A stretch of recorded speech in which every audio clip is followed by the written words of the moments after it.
কিরে এত সময় লাগে একটা ব্লাউজ ধুইতে? হ্যাঁ, এই যে খসতাছস পরিষ্কার হইতাছে না?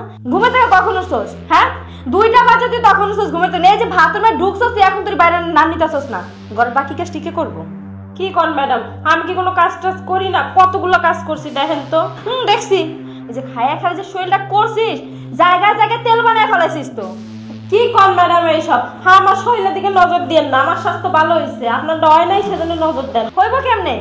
আমার সংসারের ভালো মতো তরকারি তো সব তোর ফেটে যায়। যে রান্ধস, যে নুন চাড়স না, তখন তো সব খায়া ফেলাস। এর লেগে আমি ভাগে পাই না, আমার শরীরের লেগে চবরি হইতাছে না, সব চবরি তোর গায়ে। ম্যাডাম এত কাজ করি তাও আপনাকে হয় না। দেখেন তো সকালে উঠে সব ঘরগুলো আমি পরিষ্কার করছি, এই যে আপনারই তো কাপড় চোপড় ব্লাউজ ধুচ্ছি, এত কথা কোন কে? তুই আমার মুখে মুখে কথা দিতেছিস না? তোর আজকে সারাইলে তোর চাকরি থেকে লাথি মেরে বের করে দেবো। ব্যবস্থা করতেছে। শুনেন, এই বাড়ির মালিক আপনি না, এই বাড়ির মালিক যে সাহেবে, হ্যাঁ তো আমারই হাতে। আপনি আমার চাকরি খাইতেও পারবেন না। ও, এই মালিক তোমারই হাতে? মালিক তোমার ভাতার লাগে না, লাম লাগে? আজকে আহুক তোর ভাতারে, তোর ভাতারকে বলে লাথি মেরে বাসার সাথে বের করে দেবো। শয়তান সেরি।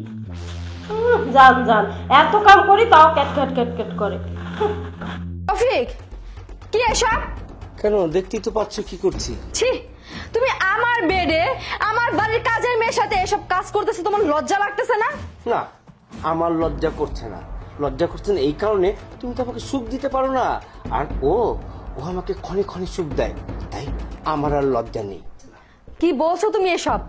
আমি তোমাকে সুখ দিতে পারি না? তুমি যখন যাই বল আমি তখন তাই করি, আর তুমি বলতেছো আমি তোমাকে সুখ দিতে পারি না? ও, মুখী তো বললে, কিন্তু বছরে একবার দাওয়াত দাও। হ্যাঁ, আর এই সারা বিছনায় বছরের পর বছর আমি ঘুমাই, মাঝে মানে 6 মাস পর একবার মনে পড়লে তখন ডাকো।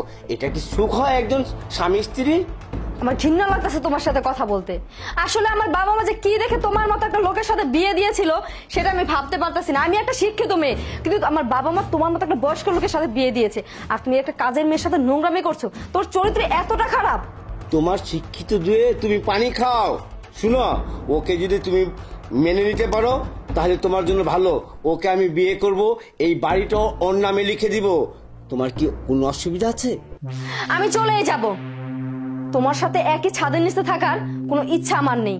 আমি কইছিলাম না আমারে না আপনি অনেক অত্যাচার করছেন, আমার সাথে অনেক খারাপ ব্যবহার করছেন, এবার মজা বুঝেন। আমি কইছিলাম না আপনারে আমি এই বাড়ির মালিক হইতে পারি। হ্যাঁ, এখন আমি সত্যি সত্যি এই বাড়ির মালকিন হব। আর আপনি এগুলা সব সহ্য করে যদি থাকতে পারেন তাহলে থাকবেন, নাহলে যান রাস্তা মতে। আর শুনো, তোমার ডিভোর্স লেটারটা আমি পাঠিয়ে দেব, তোমার যে দেনমোহর সেটাও আমি দিয়ে দেব।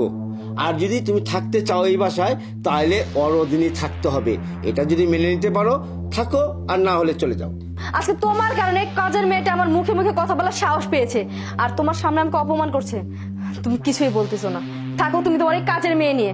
শুনো, তুমি যদি ওর কথা মতো থাকতে পারো, ওকে মেনে নিতে পারো, থাকতে পারো এই বাসায়, আর তা না হলে চলে যাও। ডিভোর্স লেটার পাঠিয়ে দিব, তোমার ওই দেনমোহরটা দিয়ে দিব। তোমার পাঠাতে হবে না, আমি পাঠিয়ে দিব। লুচ্চা কোনানের। উফ, যাক তো ভালোই হয়েছে।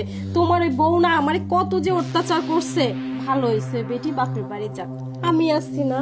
তোমাকে অত্যাচার করেছে? ওকে আমাকে কম অত্যাচার করেছে? হ্যাঁ, আমি এক বিছানায় ঘুমিয়েছি, কিন্তু আমাকে ধরে না, আমাকে একটু নড়ায় না।